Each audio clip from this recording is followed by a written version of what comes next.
میرے ہاتھ میں تھا جب تک میرے مصطفیٰ کا دامن، میرے پاؤں چومتی تھی یہی گردش زمانہ۔ اقبال کہندا سبب اس کا کچھ اور ہی ہے جس کو تو خود سمجھتا ہے کہ زوال بندہ مومن کا بے زری سے نہیں۔ تو حضرت دہیہ کلبی نے وہ خط بصرہ شام کے گورنر کو پہنچایا۔ یہ بخاری شریف کے اندر ہے کہ نبی علیہ الصلوۃ والسلام نے خط جو بھیجا تھا وہ دہیہ کلبی کے پاس دیا اور فرمایا یہ پہنچا دے۔ تو قیصر روم جو ہے وہ حضرت ابو سفیان کہتے ہیں کہ ہم تجارت کے لیے گئے ہوئے تھے، تو قیصر روم کو پتہ چلا کہ مکہ مکرمہ کے بڑے بڑے تاجر اور بڑے بڑے قریشی یہاں آئے ہوئے ہیں، تو انہوں نے بلا لیا ان سب کو پکڑ کے لاؤ۔ کہتے ہیں ہم سب چلے گئے قیصر روم کے پاس، تو اس نے کہا کہ اس بندے کو سب سے آگے لاؤ جو حضور کے نسب کے زیادہ قریب ہے۔ تو حضرت ابو سفیان فرمانے لگے کہ مجھے آگے کیا گیا۔ کہا کہ آپ حضور کے زیادہ قریب ہیں حضور نسب کے؟ انہوں نے کہا فرمایا ادھر بیٹھ جاؤ۔ بٹھا دیا۔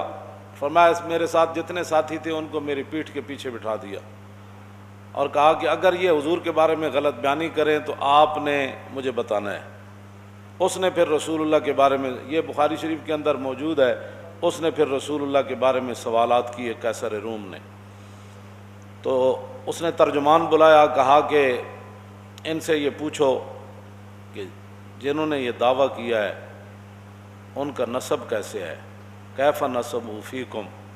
تو کہنے لگے میں نے کہا کہ فینا ذو نسب، اور تو بڑے عالی نسب والے ہیں، بڑے بلند خاندان والے ہیں۔ پھر اس نے کہا کہ ان سے یہ پوچھو کہ آپ کے خاندان میں حضور سے پہلے کبھی کسی نے دعویٰ کیا نبوت کا؟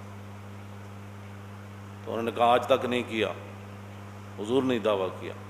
پھر اس نے پوچھا کہ کیا ان کے آباء و اجداد کے اندر کوئی پہلے بادشاہ گزرا ہے؟ کہا کہ نہیں، ان کے آباء و اجداد میں کوئی بادشاہ نہیں گزرا۔ پھر اس نے پوچھا کہ ان کے جو متبعین ہیں، ان کی جو پیروی لوگ کر رہے ہیں، وہ ضعفاء ہیں یعنی کمزور لوگ ہیں یا بڑے خاندانوں والے ہیں؟ تو کہا کہ نہیں، ان کی پیروی تو کمزور لوگ کر رہے ہیں۔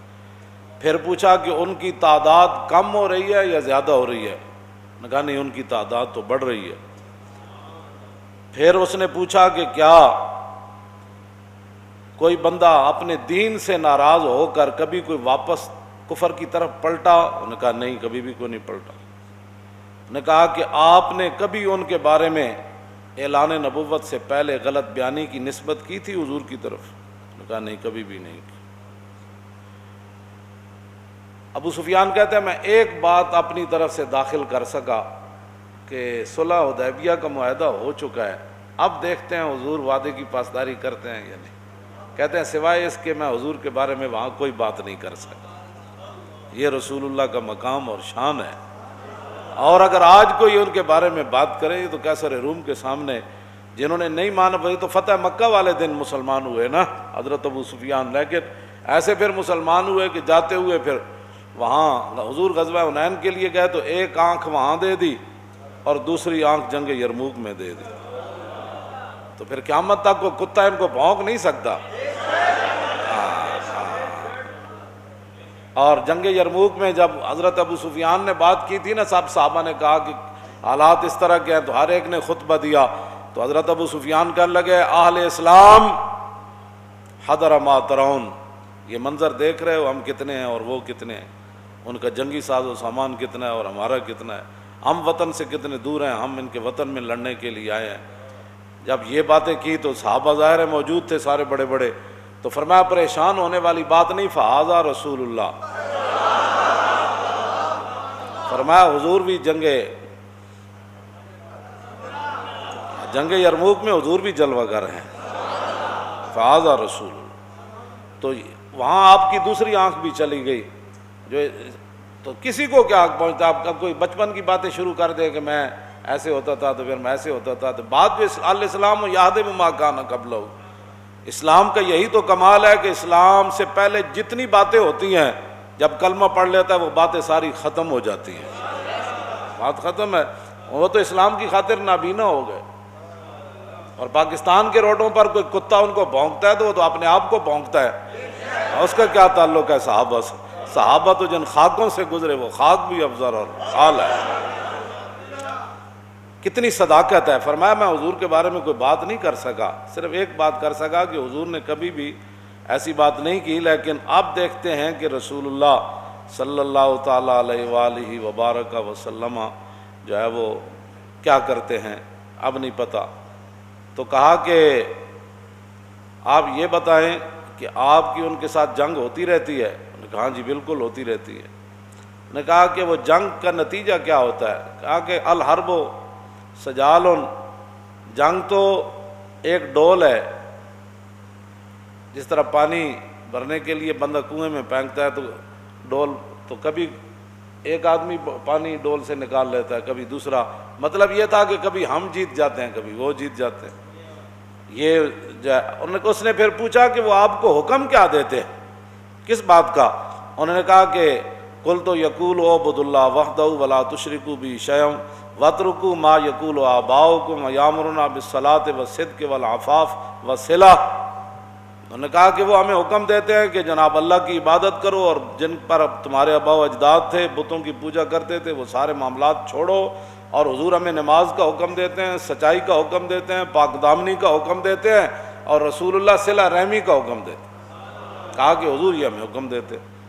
اب 11 سوالات کیے اور ان میں سے جواب 9 کے، پھر وہ اس کو ویسے ہیراکل پڑھتے ہیں، ہیراکل یا ہیرکل پڑھتے ہیں، ویسے لوگ ہیرکل کہتے ہیں، ہیرکل یا ہیراکل دونوں طرح۔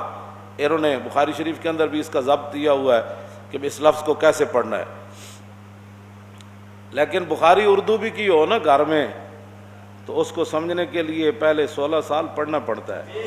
ہاں اے مت کوئی سمجھے کہ جناب گھر اردو دی بخاری پئی ہوئے تو بندے نو بخاری سمجھ آ جائے، ہاں جی پھر تے گل مک جاندی، پھر تو ہر بندہ استاد العلماء تے شیخ الحدیث تے جناب شیخ الکل تے جناب خطیب پاکستان تے فخر ہندوستان بن جائے گا۔ ہاں جی گھر کتاباں ساریاں پئی نہیں ہوندیاں، پھر سویرے تسی منڈیاں نو کیوں سکول بھیج دیو، دودھ پیندے نو بھی بھیج دیں دیو، کتاباں ساریاں گھر پئی نہیں ہوندیاں، کتاباں گھر رکھن نہ بندہ مولوی تھوڑا ہو جاتا۔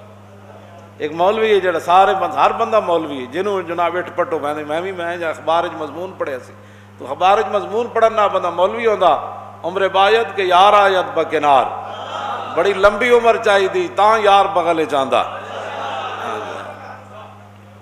تو میں اس لیے یہ بات کر رہا ہوں کہ لوگ ہرکل پڑھتے ہیں، ان کو یہ بھی نہیں پتہ ہوتا کہ ہیراکل ہے یا ہیرکل ہے۔ اس نے پھر آگے سے حضور کی ترجمانی کیا کی سنیں۔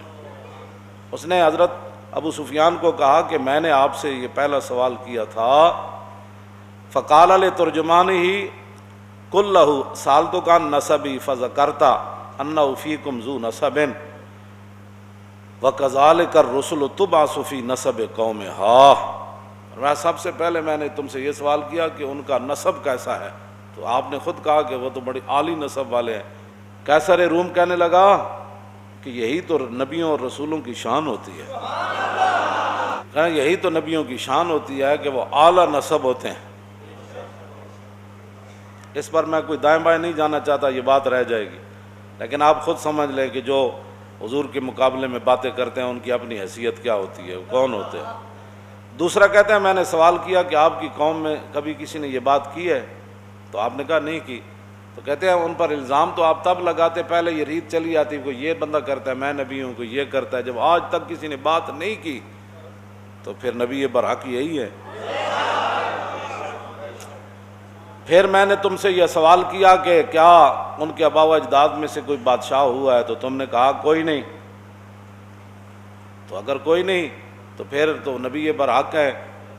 اگر ان کے آباء و اجداد میں کوئی بادشاہ ہوتا تو ہم یہ سوچتے کہ وہ اپنے باپ اور دادا کی بادشاہی واپس لینے کے لیے دعویٰ کر رہے ہیں۔ جب ہوا ہی کوئی نہیں تو پھر آپ کو کیا مسئلہ ہے، آپ کیوں نہیں کلمہ پڑھتے ہو، کیوں نہیں پڑھتے آپ کلمہ؟ پھر میں نے آپ سے یہ سوال کیا کہ کیا آپ نے اعلان نبوت سے پہلے کبھی کوئی غلط بیانی کی نسبت حضور کی طرف کی، تو آپ نے کہا نہیں۔ اللہ، تو کہا کہ جو نبی لوگوں کے ساتھ غلط بیانی نہیں کرتے وہ رب کی طرف غلط بیانی کی نسبت کیسے کر سکتے؟ کہ اللہ نے مجھے نبی بنایا.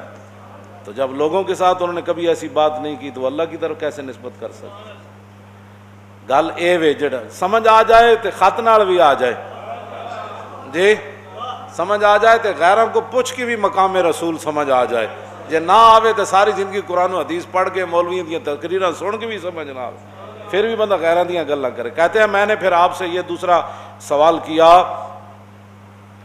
کہ ان کی اتباع کمزور لوگ کر رہے ہیں یا بڑے لوگ؟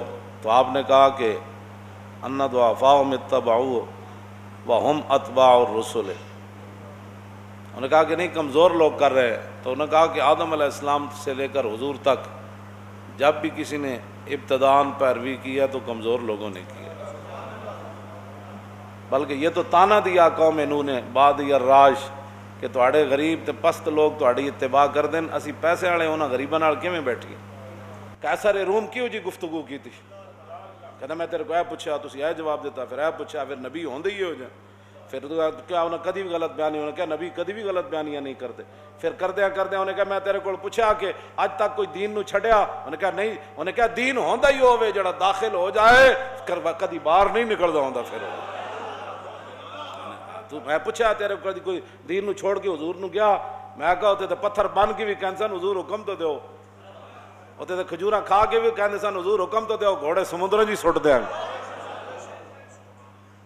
آخر تے پتہ کی کیا سی قیصر روم نے؟ ایتھے تے انگوٹھے چومن تے جھگڑے نا. اور کہن لگا اے جو کچھ میں تواڈے کول پوچھیا نا تے اے یاد رکھو، اے میں جتھے بیٹھا فَسَيَمْلِكُ مَوْضِعَ قَدَمَيَّ هَاتَيْنِ، اے میں جس سلطنت تے بیٹھا نا آج سپر پاور دا بادشاہ، اے یاد رکھو ابو سفیان ایک وقت آئے گا محمد عربی دے غلام سلطنت تے قبضہ کر لین گے. جتھے میں بیٹھا اس جگہ بھی حضور دے غلاماں نے قبضہ کر لینا. اگر گل اے وے جڑی تو دس رہا تے انہاں دے غلاماں نے قبضہ کر لینا، پھر صحابہ قیصر روم دے دروازے تے گھوڑے نہیں جا بدے. یہ انہیں کہ اگلی گل بڑی عجیب ہے. انہیں کہا لو کنت عندہ لغسلت عن قدمے. اے گل پڑھ کے بندہ مست ہو جاندا، کہندا میں جے حضور کول ہوندا نا تے میں حضور دے پاؤں مبارک دھو کے پینے سن.